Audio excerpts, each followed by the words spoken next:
The floor is yours. Thank you very much. Well, good evening. Thank you for coming. Listen to me to what my wife says I like doing best, listening to the sound of my own voice. I'm leaving the pictures up as long as I possibly can so you can have a look at. They're all paintings. Some of them are quite famous. Some of them are limited edition prints. And they illustrate far better than I could ever do with slides. Going a slide, you see it's gone. The pictures are going to stay for a bit. Now, I get attention from people down to the, well, usually the third rank, but in this case, the second rank. This is a facsimile. It will not go off, or if it does, it'll be the first time ever. Well, there's no powder in it, so we won't worry too much about that. It does have a very realistic looking bayonet, which I'm sure I can give you a nasty poke with. But when they fired their bullets, their favourite way of was that, which would definitely ruin your entire evening. I've got maps, I've got all sorts, but I actually prefer to talk about people, so it'll be a series of anecdotes. Because maps have little squares on them that represent infantry and cavalry, and little pictures of guns that represent artillery, and they represent the movement, but not the people. And it's the people who are the most interesting because they do the silliest, funniest, most malicious, horrible things that all people do all of the time. So this is the story of one day. We can ramble on, or I can ramble on endlessly about how we got to that day. And how it was done and the politics of it, but in essence, it's about a day. And I hate to say this, but Waterloo is famous, not because it was the last great battle of the Napoleonic Wars, not because it was the only encounter between the two greatest generals of the age, Napoleon Bonaparte and Wellington, but because ABBA had a hit single with it in the Eurovision Song Contest. And the first line of that song is, "That night at Waterloo, Napoleon did surrender." Well, I'm here to tell you that he didn't. They got it wrong. The last bit sweet. They weren't even there. I don't mean ABBA, I mean sweet. So it started at midnight of the 17th into the 18th of June, 1815. And it is absolutely precipitating down. A thunderstorm of immense proportions. It had been very close. It had been very close and threatening to rain all day. The French on the 17th had advanced to a ground that Wellington had already seen in the past and was determined that was the place he was going to fight the French before they got to Brussels. So as the French got a bit closer in the evening, 60 English guns or British guns or Allied guns opened fire, and whether that actually did it, we don't know for sure, but it may have done. The concussion of those 60 guns going off more or less at once caused the heavens to burst open, and a torrential flood fell all night long. Now, although that was very uncomfortable because the two armies had no cover, they were going to sleep out in the open ground, it had far more reaching consequences than just people getting wet, which I shall come to later on. Now, the nomenclature, this is a gun. You can call it a cannon if you want to, but it is in fact a gun. This is a model, obviously, of an English gun.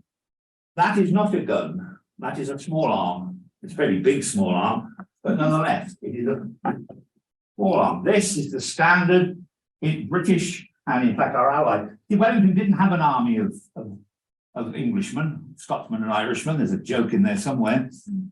His army was roughly 1/3 British, which includes the Irish, because we ruled Ireland in those days, insofar as anybody ever has. And a third German-speaking from the German states, because if you recall, and I'm sure you do, the kings at the time were Hanoverians. The White Horse of Hanover was on the English royal standard. And it didn't come off until Queen Victoria took the throne, because the Hanoverian constitution did not allow to be on the throne. They had to be. So that's when the horse came off the royal standard. And the other third were what are called Dutch Belgians, but that's something of a misnomer because Belgium didn't exist in those days. South United Kingdom of the Netherlands was the French-speaking Walloon part of the Netherlands, which became in 1836 by plebiscite Belgium. And that is one of the main reasons why Wellington attacked in that direction. First of all, he was up against Wellington's army, whom he had dismissed as insignificant, but he was also up against Marshal Prince Blucher, the Prussian army, and they were very well drilled. And Blucher had one outstanding characteristic. He loathed the French. I mean, loathed them. He threatened to shoot anybody who took prisoners, French prisoners, and he meant it. Mind, he was dotty. He was well past middle age. He was very, in fact, a few years out, he died in 1819, announcing that he was made pregnant by a French soldier and was going to give birth to an elephant. So I'm not quite sure what to make of that. We can be fairly certain he didn't give birth to an elephant and that he was not made pregnant by a French soldier. I don't think even the French have got it in them to do that. Nonetheless, he was also fond of a glass or two. So he was the ideal, but his soldiers loved him. He was that sort of general. He treated them like brothers, not like inferior moguls. So the Allied army, I'll try and keep calling it the Allied army, formed up, came across the Channel, and the British government hadn't got enough muskets to supply them because we were fighting another little war at the time against an insignificant little state called the United States. We were burning Washington. The incumbent wasn't present at the time, although there are people who think we should have burnt it down again with the incumbent present when Trump was in control. But anyway, be that as it may. And you will have heard of the Battle of New Orleans, no doubt, which was actually fought after the peace treaty was signed. So all those people got killed for absolutely nothing. But that was it. So that the British government had to borrow muskets off the East India Company. So this is a Shortland pattern East India Company brand best musket. It's short because there's a long one. It's land because there's a naval one. And it's East India Company because that's who it belonged to. And they had a standing army of their own, not under the control of the British government, which was just as well. Now, this thing is realistically heavy. It will not go bang, I promise, but it's the right weight. Anybody want to try it for weight? Yes. Go on, I dare you. Now, you've got to think about carrying this into battle with 60 rounds of ammunition, a canteen of water, and a pack with all your kit in it. You're not going to have any food, but you might have half a pint of gin if you're lucky, after which you will fight absolutely anybody. It's not light, is it? No, it isn't. 60 rounds of ball ammunition. Now, ammunition for almost everything came in the shape of round objects. And for muskets, those would be musket balls. I've got a couple here. And I'm going to pass them around. Don't chew on them, they're lead. You will immediately see that one is smaller than the other. And that is because the French musket threw 20 balls to the pound. And an English musket threw 16 balls to the pound. So British musket balls are heavier and they do far more damage if they hit you. But it has one very important effect. An English musket ball will not, under any circumstances, go down the barrel of a French musket. But a French musket ball will go down the barrel of an English musket. So there are Frenchmen who were killed by French ammunition shot at them from English muskets, but there are no Englishmen who were killed by English ammunition being shot from a French musket. I all followed that. Yeah. There were two other sorts of ammunition mostly in use. The second, often called grape shot, but it isn't. Grape shot's a naval weapon. Its proper name is canister, and it's effectively something slightly larger than a baked bean pan full of musket balls. And it had a shotgun effect. So only a short range, 300 yards of maximum. And when you fired the cannon, the tin can burst, and a cone of these things came out deadly against cavalry. And we had one other weapon whose proper name is spherical case. So it's a case shot with musket balls in, but it's more commonly known by the man who invented it, Colonel Henry Shrapnel. And these are shrapnel. And you can tell they're not musket balls because there's a hole in this one. And a musket ball with a hole in it is as useful as teeth on a hen.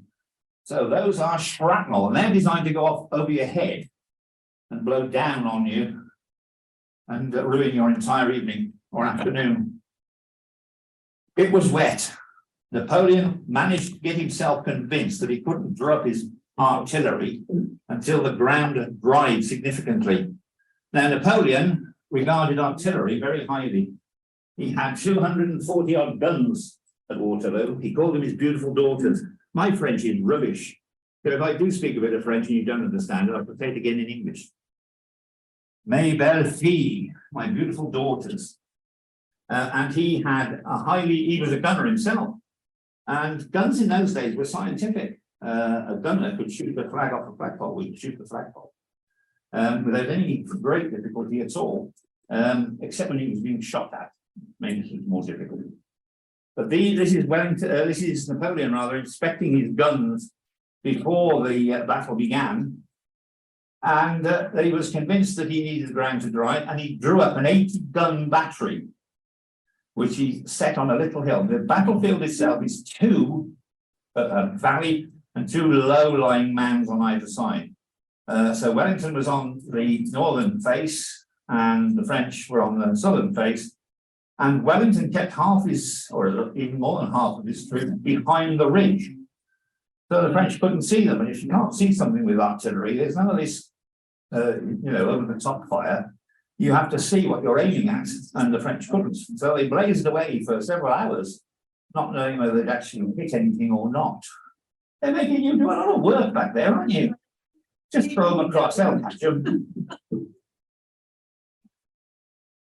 The battle, however, opened at around about 11:30. Times in history books, you will read that such and such happened at 8:47 or 9:22 or whatever it is. It's absolute nonsense. No two watches told the same time. So if you went by your watch, you knew approximately when everything was, but it didn't mean that him over there knew exactly what time it was. It didn't work like that.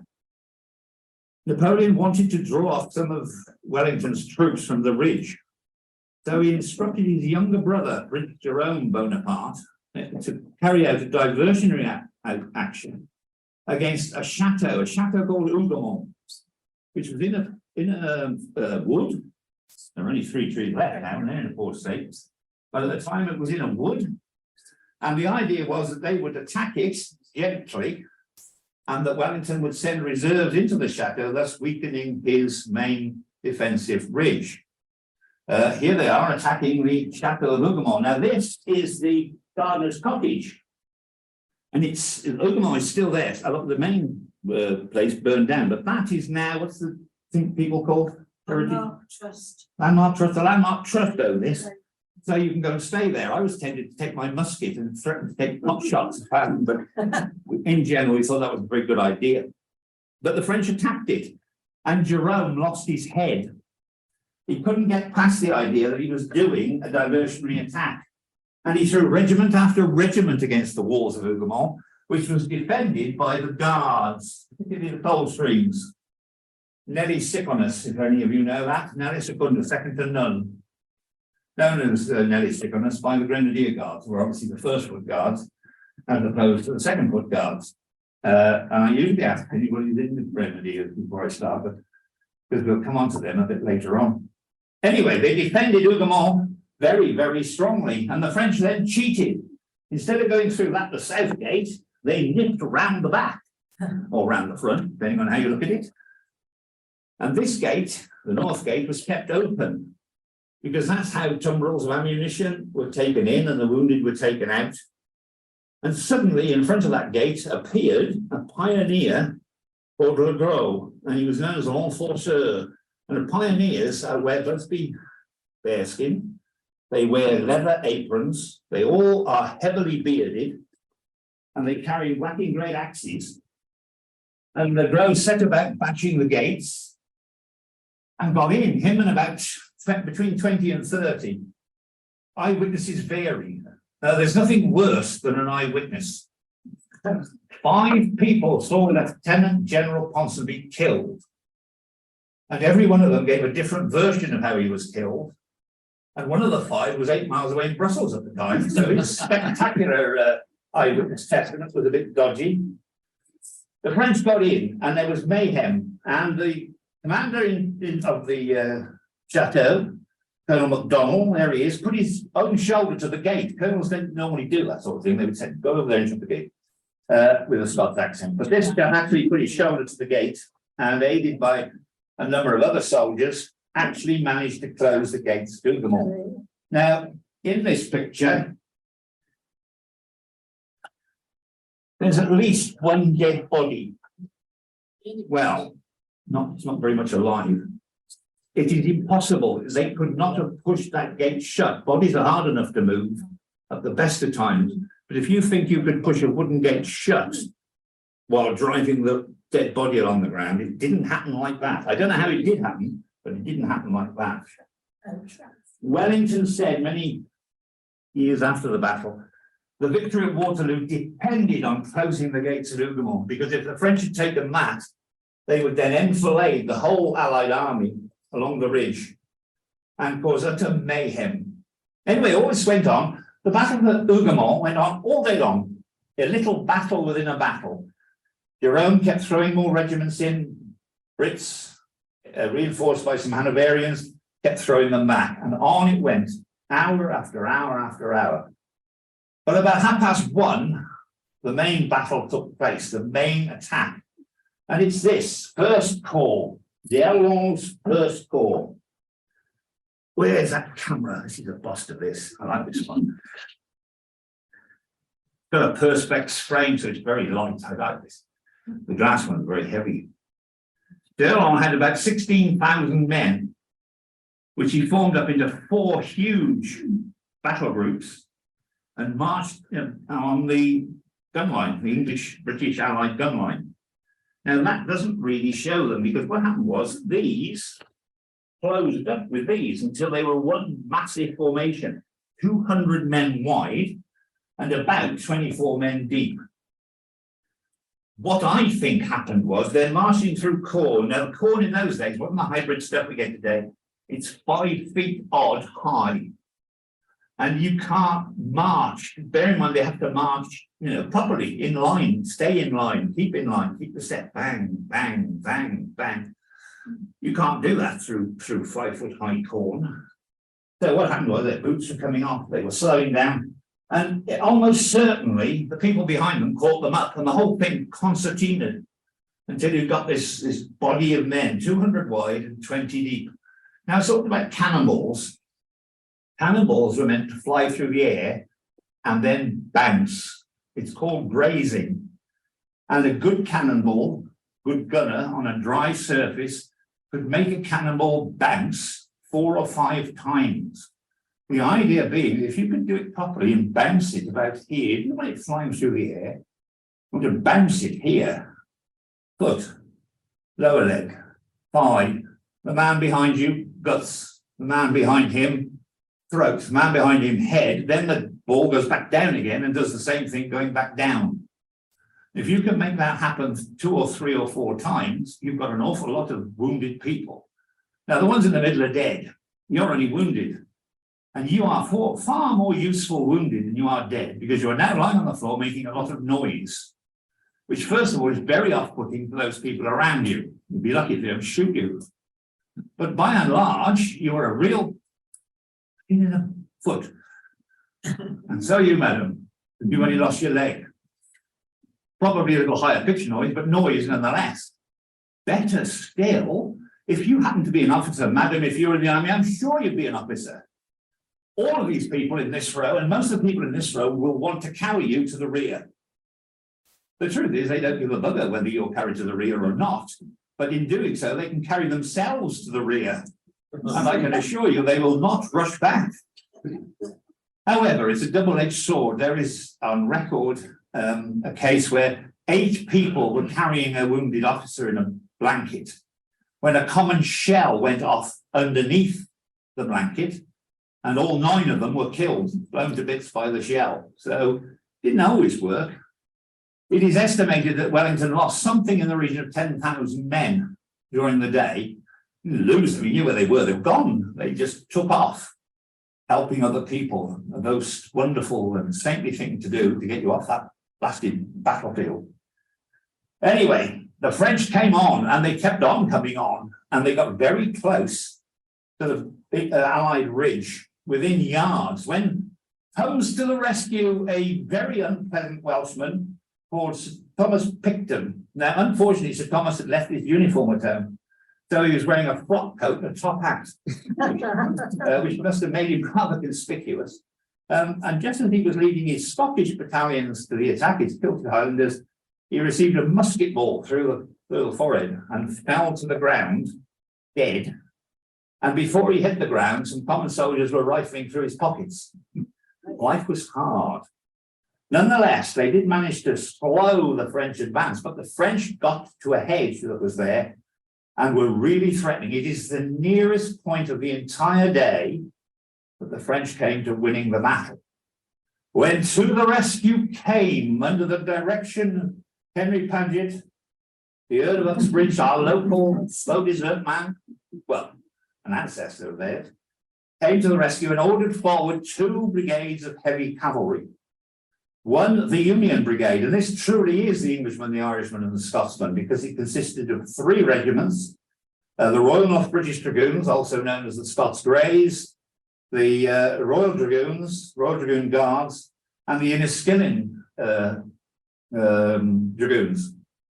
And Uxbridge's idea was that the Scots were held in reserve while the other 2 regiments charged. Now, he should have known better. Can you imagine telling a Scots regiment to stay in reserve while they watched an English and an Irish regiment attacking the French? They stayed in reserve, all right, for about 2 minutes, and then they set off as well. They had a magnificent charge. It's about the 2 divisions together, about 1,800 men on horses. But don't think of it like that. Think of it as 1,500 tons coming at you downhill. Not at a gallop. No charges were conducted at a gallop. But there's now 15 ton of very irate Englishmen, Irishmen, and Scotsmen coming down at you from a height, and they've got big swords in their hands and a malicious thought in their mind. There then took place this event. This man is Sergeant Charles Ewart. Now, Charles Ewart was an old soldier. He was about 41. And people have this misguided idea that it's much in evidence on films, particularly the film Waterloo, when the old guard is shown, they've all got white hair and they're geriatric old fossils. An old soldier had to have served in a dozen campaigns. So he could be in his early 30s, and most of them were. They weren't old men, they were old soldiers. And none much better than Ewart. Stood 6 foot in his socks, and he's got his bearskin on. They use a straight stabbing sword, and he was an expert swordsman. And he gives a very vivid account, which I will not reproduce here, because it's very unpleasant, about he hacked and slashed at the French and captured the eagle of the 45th of the line, which was a bit ironic. They call themselves the Invincibles. They proved very invincible that day. Now, the French eagle, the most unprepossessing little thing, I captured this one at the 200th anniversary. It cost me €55 in the local shop at Waterloo. Well, yes, was it Waterloo or Mont Saint-Jean? Anyway, it doesn't matter. The real eagles, of which there are very few because the French burnt them when they were beaten. Ewart's eagle is in Edinburgh Castle Museum. Only 2 were captured in the whole day, both of them during the charge of the heavy cavalry. The rest were taken from the battlefield, and so French soldiers would lay their lives down in significant numbers to stop this, because each of these, it's like the equivalent of trooping the colour. It's trooping the eagle in France, and they were given them by the emperor. So this only wood, they were only wood, and they were obviously gilt. And it's Roman. This thing here is Jupiter's spindle. Fates would spin your life. And when you got to the end of it, one of the Furies would cut the thread and you died. Well, that is Jupiter's spindle. Absolute cobblers in terms of the French, but that's what they thought. And very popular. They would fight and die for that. The history of France, or at least the history of Waterloo, has changed over the years. I don't mean the actual event. The event has stayed reasonably constant, unfortunately. But I brought this along to illustrate. I'm not sure how this will end up being photographed. But these are 4 books. So this one, Waterloo. 1960s, little pan book, lovely little book, tells you all you need to know about Waterloo. 1970s, a near run thing, a book about Waterloo, tells you all you want to know about Waterloo. The late 2010s or 2000 teens. Waterloo, 4 days that changed Europe's destiny, tells you all you want to know about the Battle of Waterloo. And then this book, Waterloo, the Campaign of 1815, which does nearly tell you all you want to know about Waterloo, because that's only volume 1. Oh. This is volume 2. So we've gone quite a long way from a pan book to how they write history these days, and that is incredibly detailed, and only a nerd like me and others like us would actually ever plough through that and enjoy it.